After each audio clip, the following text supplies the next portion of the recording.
Well, today I would like to talk about a very famous Ghanaian and an African, a chief of the Asante nation who deserves to be mentioned, and his name is Osei Tutu Agyeman Prempeh II.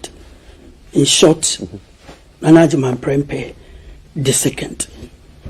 He was born in 1892 in Kumasi, and he died in 1970, also in Kumasi.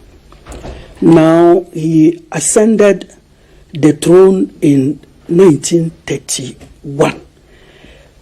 No, people should remember that in 1896, Prempeh I was arrested and taken to Seychelles Island. The British made a law that no Ashanti chief was to serve another Ashanti chief. So states like Mampong, Bekwai, Ejeso, Jabe, name them. None of them was to serve the Kumasi stool, the golden stool. You know, so the Kumasi, the king of Kumasi, actually the king of Ashanti, was reduced to the level of a paramount stool. And so when he was installed a chief, he was a paramount chief. Then let us credit him that he was the one who fought the British for them to recognize the fact that Ashanti was a kingdom.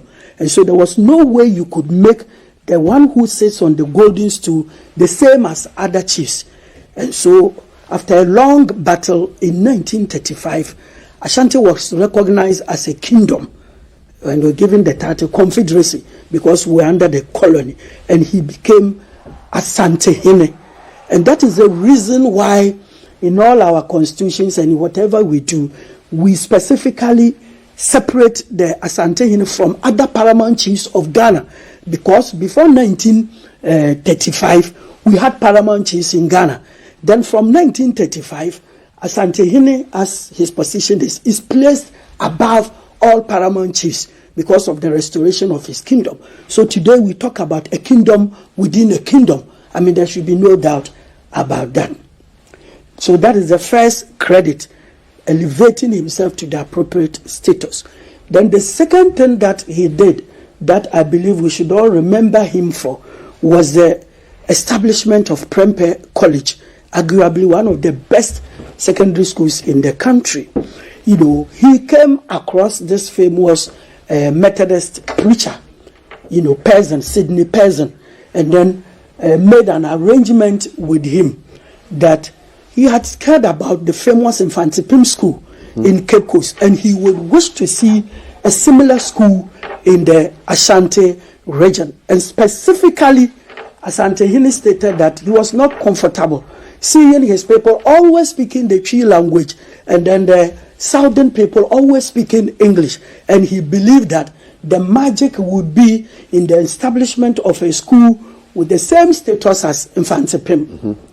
So Infantipim was actually, Prempeh College became the establishment of his dream. And there was one thing this illiterate African chief did. He asked Pearson that, you see, the motto, to tell him the whole story of Infantipim. And he realized that Infantipim had the motto, Jin Shekan. And he said people like Saba and all the plethora of scholars Fantiland had got, still they retained the name Jin Shekan and not an English motto. And the chief said that possibly these illiterate Fanti mothers and fathers who sent their children to Infantipim school, at least the first thing they would learn, that teaches the meaning of the 10 day in front of the school. And they would say, Jen Shekan, that one nobody would need to explain to him in his or her language. And so he said that there should be the same statement for Prempeh. And he said, as for wisdom, we teach our children, we learn it from the house before going to school. But for character, we should form it at school. So he coined it wisdom and character, nyansa ene nimidie. That when you have these two, you should be a man of national dimension, not a personal dimension. Form your character over there so that when you become a man of the nation, a man of the people, So that is Prempeh College's motto. And we can see that indeed they have lived up to that standard. They produce so many scientists, lawyers, journalists, everything, including even the president. President Kufuor, arguably one of the best presidents of the Fourth Republic.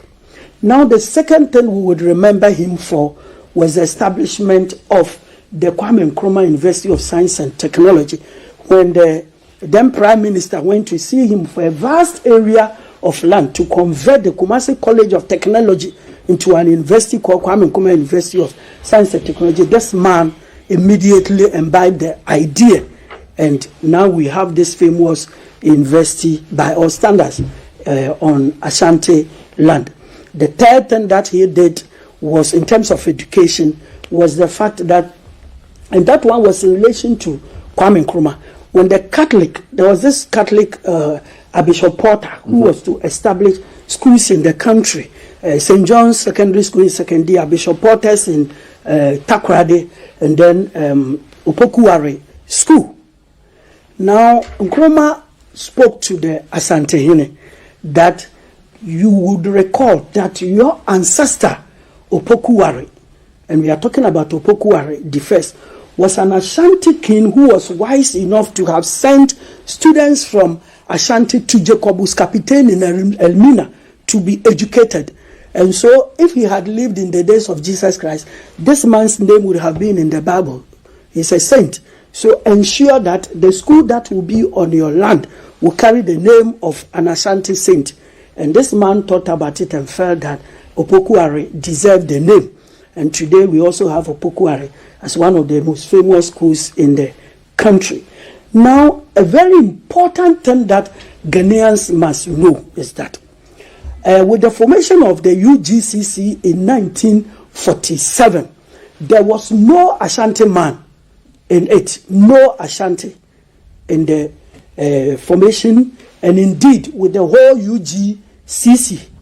And in 1949, Asante Hine felt that Ashanti should also be part of the politics of Ghana. The Asante Hine felt that Ashanti should be part of the politics of Ghana. So consciously, he asked the Ashanti Youth Association to go and associate with Kwame Nkrumah. And that was why F.A. Jantua, the other Jantua, we have Kwame Sanapoku Jantua, yes.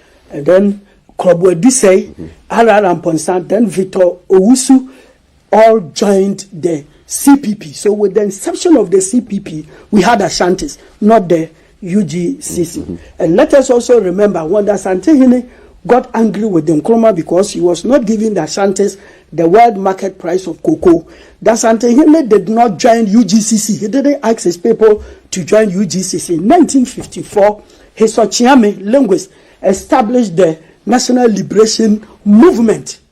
That is why I believe there should be nothing like Dankwa Buzia club or anything in the country. That Ashantis never associated with Dankwa to any extent, and that is the truth, the veritable truth. Now, the next thing that the Asante Hine did was that when Nkrumah was able to win independence, he admired him and he gave him the title of Sajefo. The title of Sajefo. Now, let us remember Agyeman Prempeh again for something nationalistic he did. When you go to Kumasi, there is a famous park called Abyss Park. This Abyss Park was named after a Ghanaian man called Jacob Abbey, who was a town council man. Today we call it Saman Samai, or town council.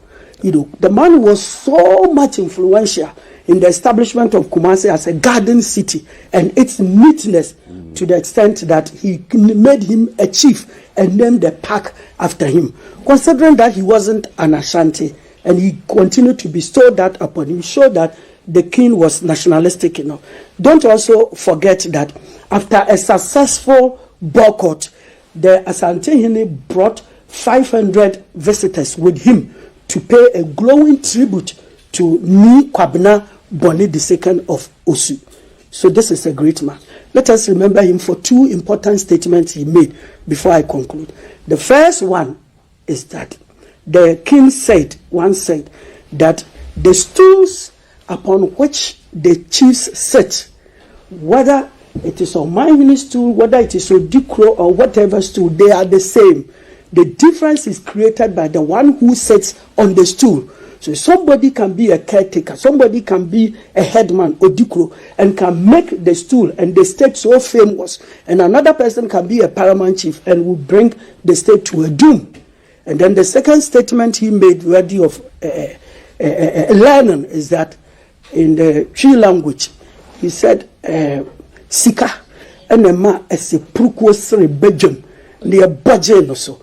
It is only wealth that will make the man whose teeth are completely decayed, rotten, laugh, ha ha ha, in public, and still everybody clap for him. And he explained that people should be very hard working. And when you are so hard working, you become so illustrious that people would even overlook the negative sides of your life. Thank you very much. Thank you so much. That's what he forgot to mention is that the first Ghanaian headmaster of Prempeh College was Dr. T. Osei. And he has a popular saying, which every former Prempeh College student will remember, that madness may take many forms. Whatever form it takes, sensible boys must avoid it. And that is Dr. T. Osei, was the first Ghanaian headmaster of Prempeh College. And that must be on record. One time. How is he related to you? I have long distance. Nice. Wonderful.